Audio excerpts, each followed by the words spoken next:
dim view of its government. So let's go straight to the source. One of the Republicans who came to Washington promising to change the culture of this town is Senator Rand Paul of Kentucky. Senator Paul, we've averted a shutdown for tonight. But how much does this weigh on you? I know you came here saying we're not going to spend any more money. We don't have any more money to spend. How much does it weigh when you see the American people look at Washington, and this is my term, not theirs, they essentially see a daycare center?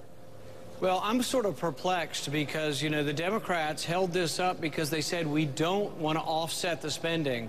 In other words, the Democrats are insisting that we borrow the money for FEMA.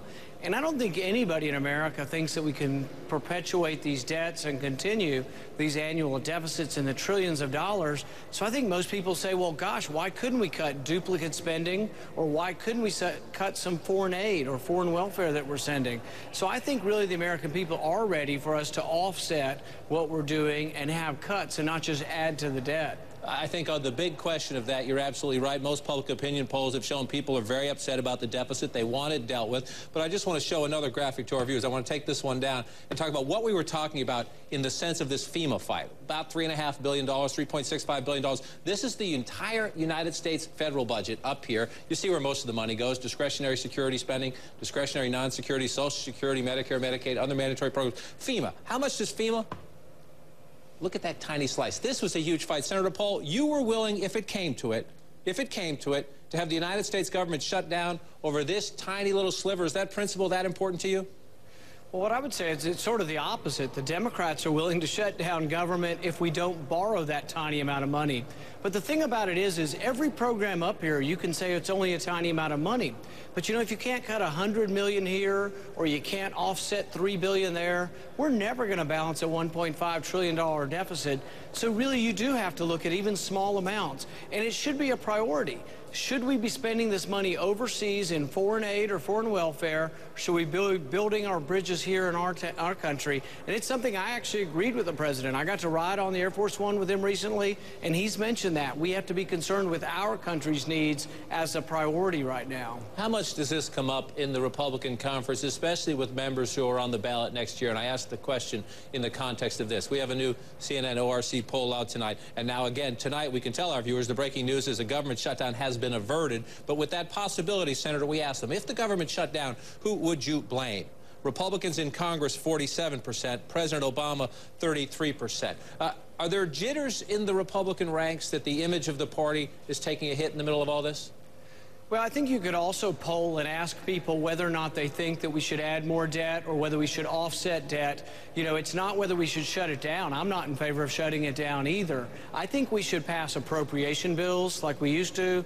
We should have a budget. American people are upset because we keep bumping up against deadlines. It sort of looks like poor planning, or it looks like a circus up here because we always bump up against deadlines. But I can tell you, I'm up here day after day not voting, sitting around, having no debate, and then the deadline comes and it's hurry up or the government shuts down. How come we didn't have this debate last week or the week before or the week before that? Everything comes to a deadline, I think, because of poor leadership and poor planning in this place. I don't think I would disagree with you on that point, and I think that can be at times a bipartisan disease. I'm not pointing at any one side. One of your Republican colleagues, Scott Brown, said this today: the gridlock and partisanship in Washington right now is disgusting. With economic instability in the United States and around the world, it's unacceptable for Congress to add more uncertainty to the marketplace by threatening another government shutdown. Now, Senator Brown's up for re-election next year. He's up for re-election in a tough state for a Republican, so maybe that's a little bit about his re-election campaign as well. But we've already seen the United States credit rating downgraded. You saw the poll numbers I just showed you. I understand your point, Senator. Is there any effort to get the Republicans and the Democrats in a room to say, let's get back to passing a real budget? Let's get back to looking like we can figure out what the hell we're doing here?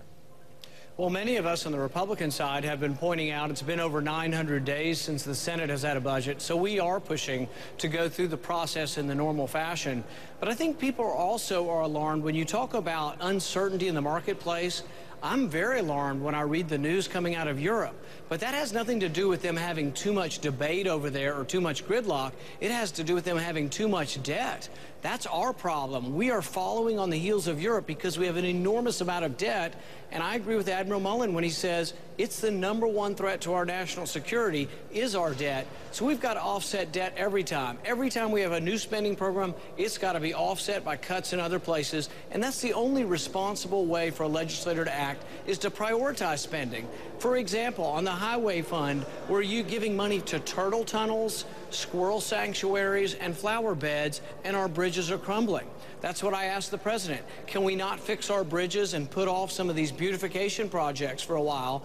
I think that's a bipartisan way of looking at it, and I'm more than willing to work with the president on that. Senator Rand Paul of Kentucky, appreciate your time tonight, and I hope maybe by the time this super committee gets about its business, we can have a little bit more of an adult conversation. We'll keep in touch with you as that plays out.